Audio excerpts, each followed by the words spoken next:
Hey YouTube, it's Earl, and tonight I thought we'd do a little bit of a different video, more of kind of a revisited video. I think for me, a year ago, I had the opportunity to finally get my hands on some Penzance, if this will focus, and when I actually began to smoke it, I found myself a little disenchanted that it didn't meet my high expectations I had for it. Have my opinions changed? Do I think any different now? Let's find out.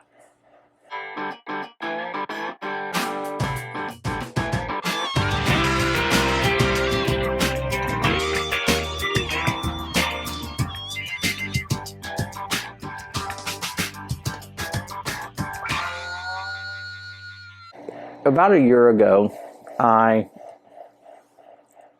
was finally able to track down some Penzance. I ended up getting an 8-ounce bag of Penzance. When I opened it, smelled wonderful, had that JF Germain and Sons kind of unique aroma signature to it, but maybe even a little bit more on the sour side of things. Sweet and sour kind of going together. And put it in my pipe and began to smoke it, and was quickly disappointed. It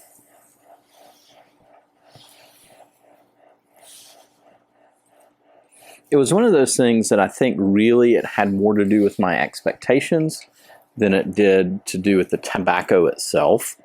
Hearing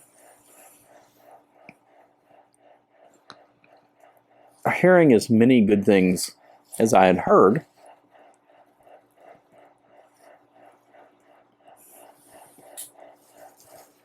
and given how difficult it is to get any Germain blends, much less Penzance, and having loved Pembroke, well, I thought, surely Penzance will be worth all the hype. Well, I smoked it that first time, didn't think so. Smoked quite a few more bowls with it and continued to be disappointed. I posted my video saying so. Many of you felt relieved. Some of you were like, I knew it. I knew the hype wasn't worth it. Many of you agreed. Some of you disagreed. You know, I can understand where everybody came down on that. But here I am, I'm back, I've tried it again. And so what are my thoughts? First, let me just tell you about a little bit about Penzance, what kind of blend it is. It's an English blend. As you can probably tell from this channel, I primarily review English blends because they're what I like to smoke. But it is an English blend, which means it's got Virginias and Latakia. That's the main two components you need for it to be considered an English blend, and Latakia probably being the more prominent one of those. I think you'd even have people, if you had a fairly uncased burley product with Latakia, I think many people would call that an English blend. But has Virginias, it has Latakia. I don't remember the rest of the notes, but I'm pretty sure that there's some Orientals in this tobacco, as well as maybe even some Perique. But this tobacco itself, it is, from what I understand, they take ribbon cut tobacco, they make a crumble cake out of it, and then they cut that crumble cake into slices or flakes, and at that point you really kind of have a crumble flake. So it pretty much breaks apart in your fingers. There's no rubbing out and still having chunks of flake. At least it's not all that much. So you've got a crumble flake English tobacco. I don't know if it's been pressed or steamed. I really haven't read much about it, but it's a very, if you can see this, if this will focus, is a very dark blend. So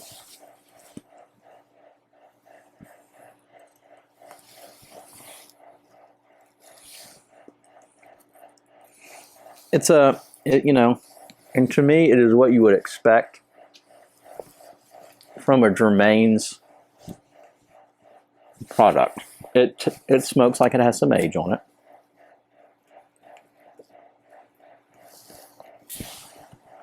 Most of the rough edges are gone.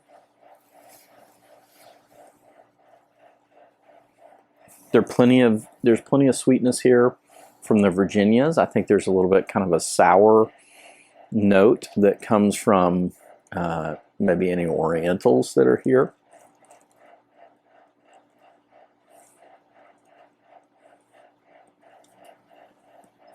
And there's just a great overall incensey like quality that comes from the Latakia. I've smoked this several times in the last week, and I've smoked it several times throughout the year that I've had it. I think when I became a little bit more comfortable with what the blend actually was, and my expectations were far lower, it's allowed me to enjoy this blend more. Earlier this week, I smoked Penzance, smoked it out of my Dunhill, and it was absolutely sublime, a sublime experience. The incense really just, or the kind of that incense aroma quality of Latakia really just hit me, brought me back to some of my favorite memories of why I really have stayed in pipe smoking to begin with, and it was just a really great and enjoyable smoke. So much so that when that one was done, I packed another pipe full and I smoked some more. And that's where I've kind of come around to, is that I find Penzance to be very enjoyable smoke. Now, if you watched my last video on Penzance, what you'll notice is I said I thought it was a good blend. I just didn't think it was worth all the effort I had to go through to actually get some Penzance. So the question is that still the case? Well, yes and no. I still have a few of the things I put in place to help me track down some Penzance in the first place.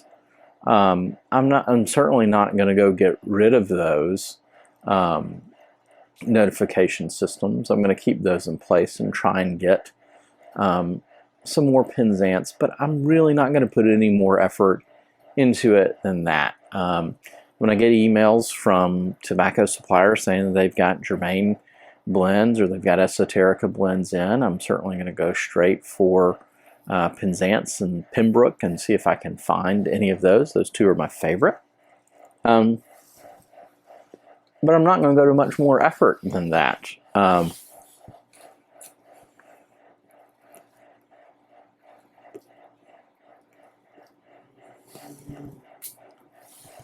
It's a great blend. It's worth some extra effort in getting. It is unique, but I still come back down to, say, like a GLP's Quiet Nights. I'm not sure it's so much better than Quiet Nights that it's worth a ton more effort, nor is it worth a ton more money for me to buy it on a website that's selling it for 4 or 5 times or maybe more what can be had when you can buy it at retail. When you can find it. I understand how scarcity works and all of that. It's still a tobacco product. And as unique as it is, as good as it is, it's still a tobacco product. You know, I don't know. Maybe that's just me and I have simple taste. But that's kind of how I tend to think about things. That's kind of like, you know, I don't know, if there were a really expensive and hard to get candy bar, chocolate bar to be more exact. I'm sure when I got it I would love it and I think it would think it was great and unique, but at the end of the day it's not that unique. You know, or maybe it's kind of a little bit like some of these bourbons that go around out there. I won't get into that picking any other fights on this. But I enjoy the blend. I'm still not going to go through a ton of effort to find it. My life will be complete still if all I've got is this 8-ounce jar to continue to go through. But I enjoy it, and I will try and pick some up again in the future. It's a good English blend. It's unique. So I've changed a little bit. It's still worth some extra effort, but not a ton. So that's my thoughts on Pembroke. I'm sure some of you think I'm absolutely crazy for still being there. But that's what I think. I think it's a good blend, just not worth crazy amounts of effort to capture. So, well, gang, it's been Earl. Hope you have a wonderful night. And as we head closer to the holidays, hope you're going to have a wonderful Christmas. Bye.